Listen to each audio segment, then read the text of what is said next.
Good afternoon. Welcome to the Red Dragon Sport Media Podcast. My name is Zach Burnett, and today I'm here with Bree to discuss her participation in the IIHF. Thanks for having me. Of course. All right.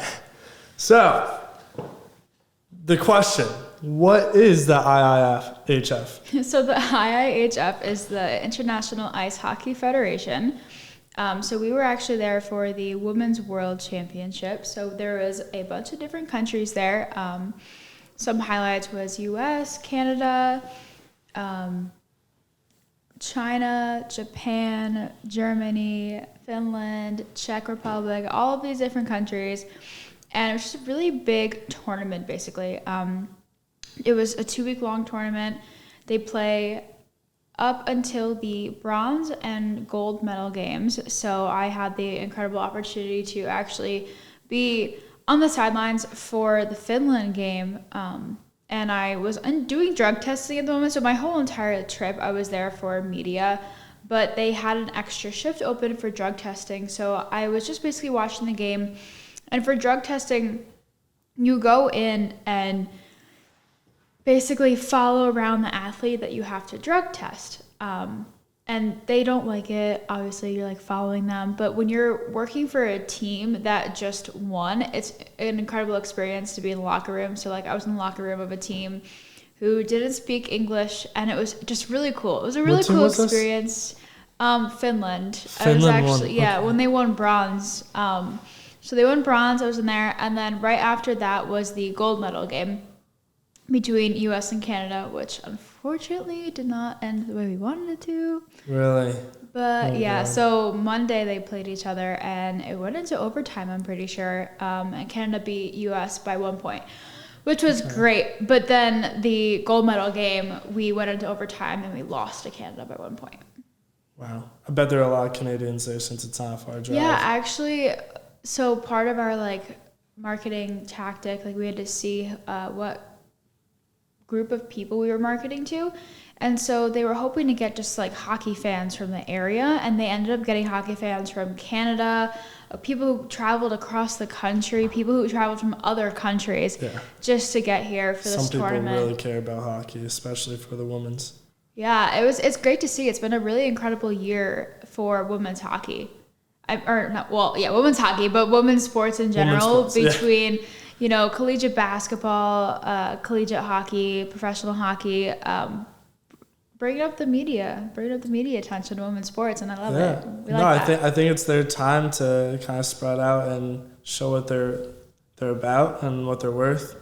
And I'm in a media or a sport ethics class right now, and we were looking over how long it takes for certain sports to kind of gain that attention and start rising in viewership.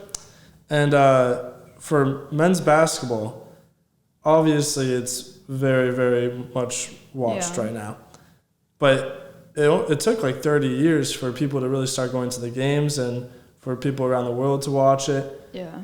And it's actually the 30-year, or I think it's 25 years now that women's basketball has been established. And I think it's starting to get to that point where it's time for people to give them the attention they deserve. Women's sports are completely underrated. Yeah. And that's just basketball. I mean, I have no idea about hockey. I don't any sport, any women's sport, we've done so many projects on it. The attention and the viewership that these sports have is super low compared to the men. So it's been a great year for women's sports, but this whole trip was very eye-opening, and it's wonderful that it was the women's tournament that was in the US. I'm not sure where the men's tournament was hosted this year, but it's a once-in-a-lifetime thing, especially for our sport management group to go to this tournament and to have the opportunity to work there. Talk about Cortland opportunities. Last year, and this year, they hosted the Lake Placid trip. Yeah. I went to that last year. It was insane. If you don't know, Cortland was given the ability to go to the National Ski Jumping Olympics, and it was the qualifiers. people from around the world came. I think Poland was one of the it's the places. ski jumping equivalent to what I went to. Yes, which is an awesome opportunity. I went, and I'm so grateful for that, and I get to put it on my resume now, and I bet it's the same for you. I know. I was at the event putting it on my resume. I was like, we're adding this right now. No, it's perfect. It's a really cool opportunity. I never got a chance to go to Lake Placid just because being a college athlete, you don't have the ability to do stuff like that, and it was one thing that I do regret, but at least I was able to go on this event, so it's still something to get my foot in the door, meet new people in the media industry from every country possible. Already connected with some people on LinkedIn that are in charge of like equipment and just like social media for the other teams. But so would you think about doing hockey in the future, women's hockey, or like even international sports? Yeah. So kind of moving into like our next point out. So basically to prepare for this, you had to research the event. Now coming into the event, I had no intention whatsoever to work in hockey. Not whatsoever. I thought about possibly interning with the Crunch to see if I can get in there, but it wasn't my priority. Football has always been my priority. Same here. And it's something that I needed to step away from. I needed to step away from having the mindset of like, I only want to work in football. And if I 100%. Don't get a job in football, then I don't want it, you know? Yes. I think a lot of people in this major have a clouded judgment of how life's going to go after college. Yeah. And I think they all are so disappointed when they don't get their dream job in the NFL. But truthfully, you get a minor league team for baseball. You work for them for 5 to 10 years. Your ability to end up moving into NFL and getting that dream job is much higher, even if you're coming out of a baseball career. And I personally, I want to be in football 100%. Like, that's my end goal. But coming out of college, I'm going to take what I can get. And I think women's hockey, that's an awesome opportunity. But baseball, basketball, and those are all options. And I don't think it should be what sport you enjoy the most, but what sport is going to give you the best kind of outlook and best thing to put on your resume moving forward. Well, preparing, it was something that I never even thought about. People often always say, like, you know, you're not going to get the job that you want when you first graduate, but then sometimes those jobs open other doors. And you hear that, you don't want to listen to it. So while we were prepping for this event in the actual course itself, we did like research papers on the organization. We did preparation things where we like talked to the media representatives that are going to be there on like what our basic jobs are going to be. And I was super excited just to get there and to get that experience, but I still wasn't thinking about just expanding my horizon on like job opportunities. So I mean, it was a lot of preparation. And would you say this trip opened your eyes to the fact that there's other sports you could work in? Yeah, so it's kind of like after the event, we've been talking about all of our like post-event thoughts, and like moving on to like what we're going to talk about next is like just the feeling after coming home. Every single paper and presentation that I've done on this event since then has been how much it's opened my eyes. My motto that I always say is be comfortable being uncomfortable. And I heard that my freshman year of college, and people often say it, so it's not like an uncommon thing, but I heard that in track. People don't take it seriously, I would say. Yeah. So I heard that my coach said it freshman year. And so I thought about it in the track sense, but then I heard someone say it in like the sport management sense, and I was like, well, actually that is really true. So it's like my motto in life. But coming back, I looked and I'm like, I made all these incredible connections in not only the sport industry, but international sports. Yes. And I think my love for hockey grew, being that we watched like 8 games throughout the 2 weeks. Did you watch women's hockey before this? Did you watch hockey in general? I didn't watch women's hockey, actually. Just collegiate women's hockey.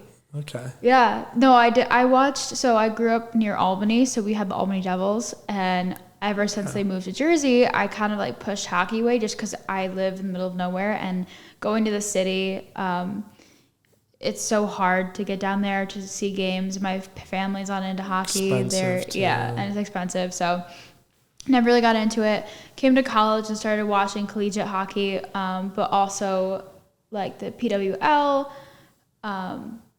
and just like the smaller independent team. Like I know I've been to a few. Let's see. I've the Crunch games. I've been to some Utica Comets games. So I've been introducing myself into the industry. And so going into this, I'm like, I'm not oblivious to hockey. Like I know I like it, and I could possibly see myself working in the future. But throughout the event, more after game, I'm like, I kind of like this. Like I can get behind this. And everyone always talks about like, if you work in a sport that you really enjoy, that sometimes you don't enjoy it anymore. And I'm in my head, I'm like, okay, well, I do love watching football. So what if I do work in football and I'm not going to like it anymore? So then talking to all these international teams, all these international like media outlets, I'm like, you know what? That'd be kind of cool. Like not even just working in hockey, but like working at an international level. Yeah. No, absolutely. I think international sports is something that a lot of students here should put their eyes upon. And I'm going to Australia next spring. The number one thing I'm going to do is try to get an idea of what sports are like internationally, what they are like in a different country and continent across the world. It's an incredible experience. Oh my God. I'm so excited to just experience that different play style, the different atmosphere, and like the like fans in other countries, completely different. Like the marketing there is a total different aspect than here in the US. I think like looking back on the event itself, you learn a lot about how to put mega events together. And I know like we have mega events in tourism classes, but it's different when you're learning about it and when you're actually submerged in it and talking to all these people. Like for us, it kind of felt like the event was a little disorganized, but it was because there was so much done ahead of time that us volunteers didn't really have much to do. But it also had more experience like watching them and like talking to all these people and like just kind of changing your mindset and being like, oh, actually, like I could positively say now that one of my dream jobs would be to work for USA Hockey. Really? Yeah. No, it's definitely really cool. And like I awesome. do want to experience an international sport. I mean, working for the Olympics would be crazy. Like even just to volunteer at some point, like there's volunteer opportunities in Paris this summer and I didn't think about it until it was too late, but yeah. And the thing is, it's only like a certain time of the year. So when you're not in whatever country is hosting it for the 4 years, you're back home and you're just planning. Yeah. And that could be a lot of fun. And then you're basically just going on vacation for however long the Olympics if you last. like your job, it's vacation. That's what I always say. Yes. And I think that me surrounded by sports for however long the Olympics lasts and just focusing on that would be an awesome opportunity. I think working for the Olympics would be great. I mean, you like football. I bet you would love to work like Super Bowls. Yeah, I'm looking into the program days. that Austin did last year with Living Sport. Yes. But that's my dream. I would love to do that. This event has kind of like told me to just go for it. You know, like part of me was like reluctant to go on this trip. And now that I went, I'm like, I want to do this. I want to sign up for this. And like, it's getting me excited to get into the field. Can you give me like a little elaboration on what the Living Sport is? Yeah, so Living Sport is basically a hands-on experience program. It's based in the U.S., but they have different programs in like the U.K. I think they've done one in Australia. They do events in the U.S. like the Super Bowl drafts, I think. So they did the MLB draft last year that Austin also went to. But in the U.K., it was Olympic things. They had like the marathon. And they did the biking marathon. Was it Tour? Yeah. Something. So there's a whole bunch of different programs. Yeah. But you basically go to these events with other people in sport management. So like Austin went to The Super Bowl last year, well, this year actually. But he wasn't there just to work the game itself. He was there for 2 weeks. The first week was making connections in the sport industry. It was just listening to all these different people talking about what they do. Going to the casinos. Yeah, go to the casinos. Preparing for the event itself, and then executing the event. I think they were in like the fan zone, kind of like just directing people. Yeah. So they were able to watch it through like the little hole, you know, like when you're walking from the concourse into the arena, the stadium. So they were able to watch it a little bit, and then they stayed for a few days after that, I think, just to like talk about how it was and like, you know, more connection activities. But yeah, I think you should definitely do that if you have the ability to. It's definitely 100%. Something that I'm thinking about. But yeah, hockey, it's definitely on the radar now. Yeah. And now that my internship's coming up soon. Yeah, no. I mean, when you deal with adversity, sometimes good can come out of it, right? Yeah, something different, different surroundings. All right, well, I think that's all for today. Thank you, Bree, for joining me, and of course. I hope to talk soon. Thanks for having me. Have a good one.